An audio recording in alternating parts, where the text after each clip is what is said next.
Okay mga Kaworski, so ulitin ko nga pala sa mga nagtatanong location ko kasi dami para nagpupunta sa dati kong pwesto, no? Location natin mga Kaworski, Barangay Hall, Malamig, Busos, Bulacan. Okay, search nyo na sa Google Map, Kaworski Motorcycle, hindi po motorcycle Kaworski Motor Shop po ang tamang location, Kaworski Motor Shop. Okay, sa may malapit tayo sa Barangay Hall ng Malamig, yung mismong Barangay Hall. Sa mga nagtatanong kasi nagkakamali pa rin dahil 2 years na, alos magto 2 years na ako dito, napupunta pa rin sila sa dati kong pwesto. Okay mga Kaworski, meron dito NMAX version 2. So yung hindi po siya TCS, yan, ayaw umandar, ayaw mag-start. Check engine. Okay, so ano ang check engine nya? Ito na po siya. So alam na marami to, PO335, the normal signal cannot be obtained. Okay, so ayan mga Kaworski, yan yung signal nung so ayan, crash of position kasi yan. Yan yung wire dito o yung may sakit. So ayan, sira na naman, another. And then salamat doon sa mga nagpapagawa. So ito, lang naman to, basic lang naman yan, MDL tsaka yung magneto paint lang naman yan, saka yung mga nauna kanina. So maraming salamat sa mga dumadayo, and then sa mga napauwi, pasensya na po at hindi ko talaga kayang gawin ng sabay-sabay. Okay, so yan mga Kaworski, kung talagang iniiwan yung motor nyo kagaya nere, syempre iwan nila dahil hindi nga umaandar. So ayan mga Kaworski, pakita ko sa inyo kung ano yung problema ng motor nere, So ayan, stable natin yung camera para may idea kayo kung ano yung sira na yan. Pag hindi umandar yung mga NMAX version 2 nyo mga Kaworski, ito madalas na sakit. Okay, patayin ko muna. Ayan, buksan natin para makita ninyo kung ano yung problema niya. Ito kasi madalas na problema ng mga NMAX version 2. Ayan na pala yung may-ari.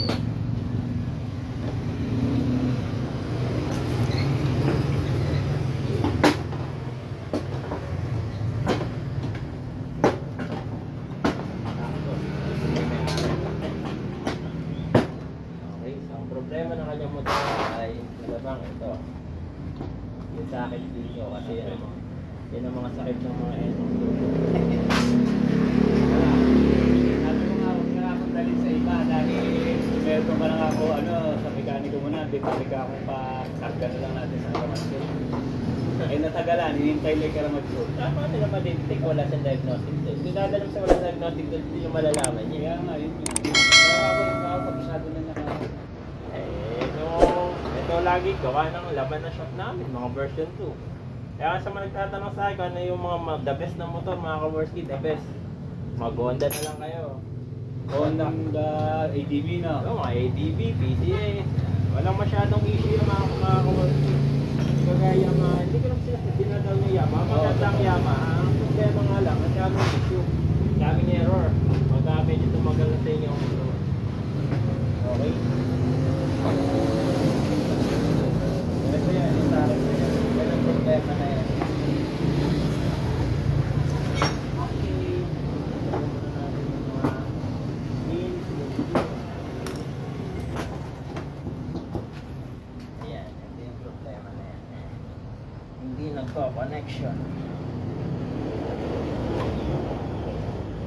Okay, so ayan mga Kaworski, sunog na kayo niyang sakit. Ayan, kung mapapansin nyo, sunog na isang terminal.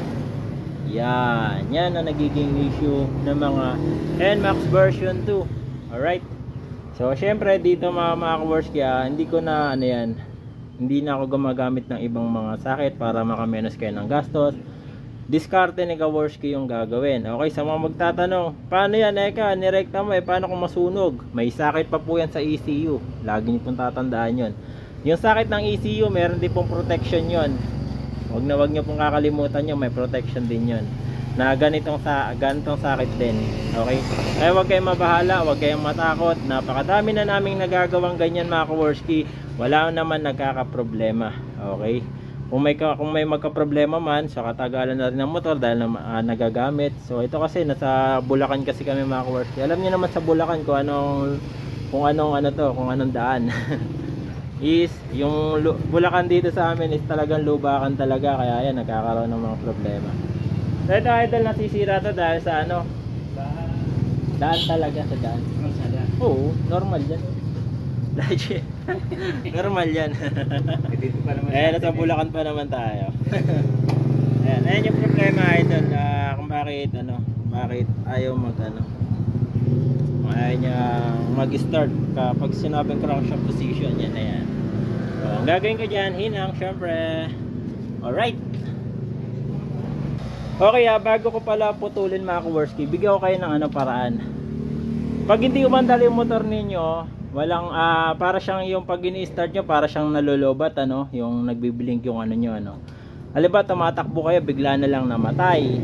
Okay, o kaya pag hinto ninyo, may binili lang kayo saglit, tas namatay, nasa kalagitnaan po kayo ng daan mga Kowarski. Ito yung mga troubleshoot na pwede nyong gawin. Pero pinakamalaga, pagka pupunta tayo ng halimbawa babiyahe tayo, magdala kayo ng extra wire kahit mga ganyang kalaki. Okay, kung ang motor mo ay NMAX, Aerox, okay. Pero doon sa mga version 1 na NMAX, kasi sa version 1 na NMAX wala na magandang problema. Ito mga Kowarski, mga DIY lang to, o mga parang masasabi nating tawag doon, first aid na mga first aid lang, halimbawa ganun lang, para mapatakbo ninyo yung motor ninyo. Didiskarte tayo, so sana mapanood nyo itong video mga Kowarski. Ito malaking tulong to doon sa mga naka NMAX version 2, okay, and sa mga Aerox, malaking tulong to mga gagawin ko mga Kowarski, para may idea kayo. Halimbawa hindi na umaandar, ayaw mag-start, doon naman sa mga version 1 nag-error 12, ang gawin niyo, check nyo na kagad itong socket. Ito pinaka number 1 yung i-check. So babaklasin nyo itong partner, and then makikita nyo na to. Okay, ngayon pagka po na check nyo na yan, nahugot nyo, at ganyan lang ka grabe ang sunog, hindi naman masyadong malala, may posibilidad pa pong umandar yan. Okay, halimbawa ito yung wire na pinabaon ko sa inyo, babalatan nyo po siya. Okay, kasi meron kasi pagkakataon na tatlo yung nasusunog, ang gagawin nyo lang, ang pwesto ng magiging wire, kung tatlo naman yung sunog pa dito, halimbawa ayan, sample yan, pag ganyan ang forma. Okay, ngayon kung isa lang naman na nasunog, halimbawa itong kaliwat kanan lang naman, pag ganito ang magiging pwesto ninyo. Kasi ito talaga hindi umaandar talaga, ito nang dinala sa akin, at kinalga na lang nila sa karma tube. At natuwa naman yung may-ari dahil nang dinemo ko na pinaandar ko, natuwa siya kasi umandar. So ayan, halimbawa ito kasi ito lang nasunog, so sana nakikita ninyo, malaking tulong to mga Kowarski sa inyo, So ayan, ang gagawin lang natin, lagyan natin ng wire kung yan lang yung may sunog. Ngayon kung ang sunog naman niya is tatlo, ang pwesto ng wire puro pa ganito, puro pa ganyan, yan. O kaya pa side naman yung dalawa, kasi pag nag short yari kayo, baka masira yung ECU ninyo. Eto mga Kowarski, huwag kayo kabahan dyan, kasi pag kinakabahan lalo kayo magkakamali. Ganun talaga, pagka nagkamali ka, try and error lang tayo.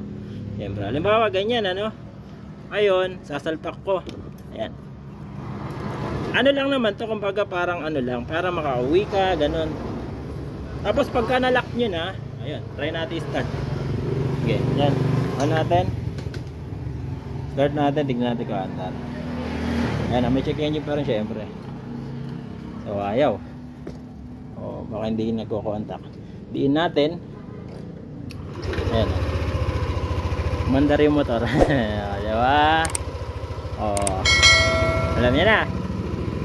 Okay.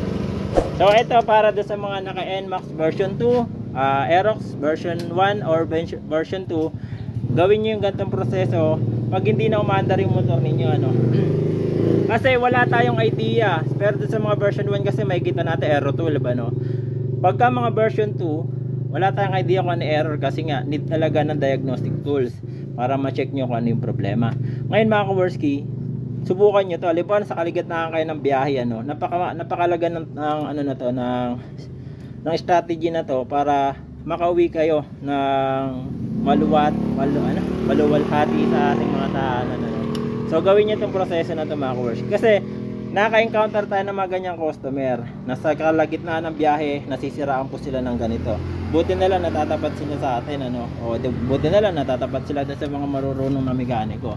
So ito ang pinaka the best way para umandar ulit yung wire nyo. And then kung kasi kanina diniinan ko ano, pwede nyo na malagyan ng cable tie.